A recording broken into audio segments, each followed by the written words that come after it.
Commando tiger, پاک فوج کا وہ کمانڈو جسے اس صدی کا بہترین کمانڈو کہا جاتا تھا، بریگیڈیئر طارق محمود شہید۔ اس نے غضب کی نگاہ پائی تھی، جس کی جانب دیکھتا کیا مجال جو مد مقابل زیادہ دیر اس کی آنکھوں میں آنکھیں ڈال کر دیکھ پاتا۔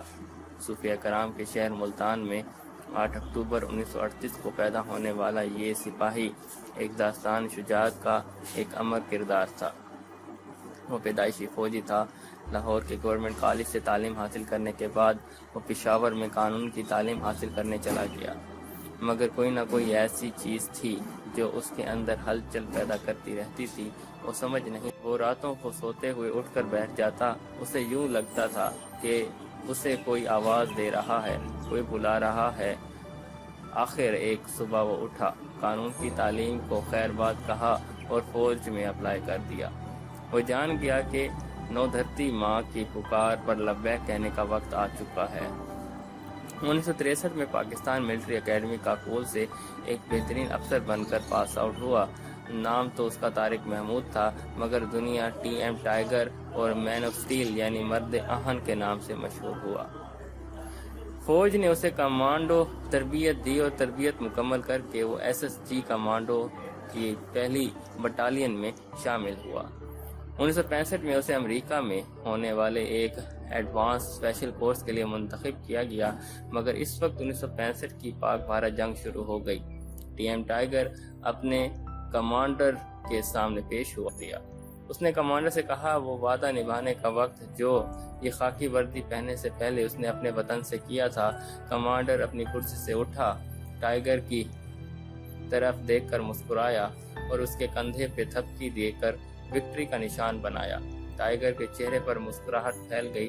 یہ وہ مسکراہٹ تھی جو شکار کرنے سے پہلے ٹائیگر کے چہرے پہ آتی تھی۔ 1965 کی جنگ میں اس نے داستان شجاعت رقم کی۔ وہ اس بے جگری اور حکمت عملی سے لڑا کہ دشمن دنگ رہ گیا۔ 1965 کی جنگ میں بے مثال بہادری پر ستارہ جرأت سے نوازا۔ 1970 میں اسے میجر کی رینکنگ پر ترقی دی گئی۔ 1971 کی جنگ میں اس نے دوبارہ شجاعت کے جوہر دکھائے۔ جہاں دشمن فوج کو لاشوں کے ڈھیر ملتے، وہ سمجھ جاتے کہ یہاں ٹائیگر کا گزر ہوا ہے۔ ٹائیگر دشمن کے انٹیلیجنس نظر میں آ چکا تھا، مگر کسی کی مجال نہ تھی کہ ٹائیگر کے نزدیک آنے کی ہمت کرتا۔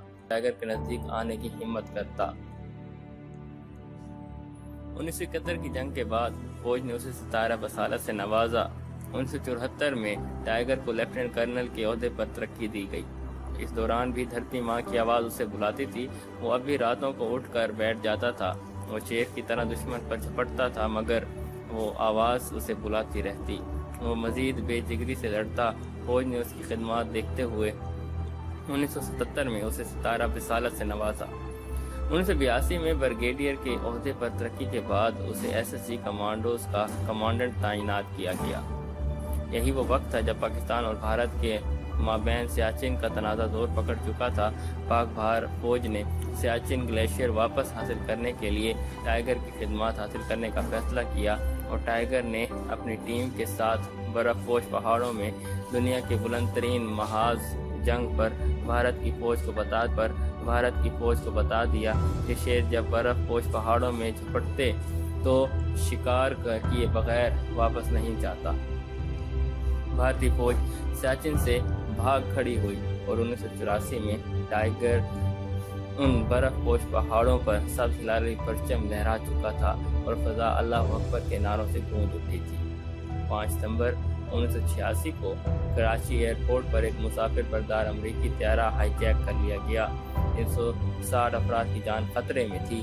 ہائی جیک طیارے کا چھڑوانا بریگیڈیئر طارق محمود کی ٹیم پر سونپ دیا گیا۔ ٹائیگر نے ایس ایس جی کمانڈوز کی ٹیم کمان کی اور ان پر حلہ بول دیا۔ ہائی جیکر نے ایس ایس جی کمانڈوز پر فائر کھول دی، مگر وہ نہیں جانتے تھے کہ ان کے مد مقابل کون ہے۔ تھوڑی ہی دیر بعد سب ہائی جیکر گرفتار ہو کر ٹائیگر کے قدموں میں تھے۔ یہ پہلا موقع تھا جب پاکستانی قوم کی بریگیڈیئر ٹائیگر کے بارے میں پتہ چلا۔ بریگیڈیئر ٹائیگر کو پاکستان ہی کا نہیں، اس صدی کا بہترین کمانڈو کہا جاتا تھا۔ بھارت کے خفیہ ادارے اس حد تک خوفزدہ تھے کہ بھارتی وزیر اعظم راجیو گاندھی کو ہر ہفتے بریگیڈیئر طارق ٹائیگر کے بارے میں رپورٹ دی جاتی تھی اور بھارت ٹائیگر کے لگائے گئے زخموں کا بدلہ لینے کی تلاش میں تھے۔ اس معاملے پر پاکستان کی انٹیلیجنس ایجنسی ISI بھی بے خبر نہ تھی۔ انہوں نے رپورٹ دی کہ بھارت بریگیڈیئر ٹائیگر کو قتل کرنے کے درپے ہے، جس کے بعد ٹائیگر کی سیکیورٹی سخت کر دی گئی۔ ان معاملات پر وہ صرف مسکرایا کرتا تھا۔ ٹائیگر نے بے شمار آپریشن میں حصہ لیا جس میں اس نے بے مثال شجاعت اور بہادری کی داستانیں رقم کی۔ 29 مئی 1989 کا دن تھا۔ گوجرانوالا کے نزدیک رہوالی میں آرمی ایوی ایشن کی پاسنگ آؤٹ تھی۔ بریگیڈیئر ٹائیگر SSG کمانڈوز کی پیرا ٹریوننگ ٹیم کو لیڈ کر رہے تھے۔ آج اس آواز کی گونج ٹائیگر کو اپنے کانوں میں بہت صاف سنائی دے رہی تھی۔ فوج کا MI-17 ہیلی کاپٹر بریگیڈیئر ٹائیگر اور ٹیم کو لے کر فری فال کے لیے ہوا میں بلند ہو چکا تھا۔ جیسے ہی ہیلی کاپٹر مقررہ بلندی تک پہنچا، بریگیڈیئر ٹائیگر جست لگانے کے لیے اٹھے، ٹیم کی طرف وکٹری کا نشان بنایا اور ہیلی کاپٹر سے کود گئے۔ ایک دم ہی وہ آواز بہت قریب اور صاف ہو گئی۔ یہ ایک ماں کی آواز تھی، دھرتی ماں کی آواز جو اپنے بیٹے کو پکار رہی تھی۔ ٹائیگر اس آواز کی مٹھاس میں کھو چکا تھا۔ اس نے بلندی تک آنے پر اپنا پیراشوٹ کھولا، مگر دھیان اس آواز کی طرف تھا جس کی وجہ سے پیراشوٹ نہ کھلا۔ جو ٹائیگر زمین کے قریب ہو رہا تھا، آواز بھی قریب سے آتی محسوس ہو رہی تھی۔ اس آواز میں وہی تڑپ تھی جو ایک ماں کی آواز میں ایک بیٹے کے لیے ہوتی ہے۔ انہوں نے ریزرو پیراشوٹ کھولنے کی کوشش کی، لیکن انہیں احساس ہو چلا تھا کہ اب اللہ کی امانت واپس کرنے کا وقت آ چکا ہے۔ سو اس جری نے خود کو خدا کے سپرد کر دیا اور دھرتی کا بیٹا دھرتی کے آغوش میں سما گیا۔ اگلا دن پاکستانی قوم کے لیے سوگ کا دن تھا۔ اخباروں میں خبر آئی تھی کہ پاکستانی commando brigadier Tariq Mahmood tiger free fall کا مظاہرہ کرتے ہوئے پیراشوٹ نہ کھلنے پر شہادت پا گئے۔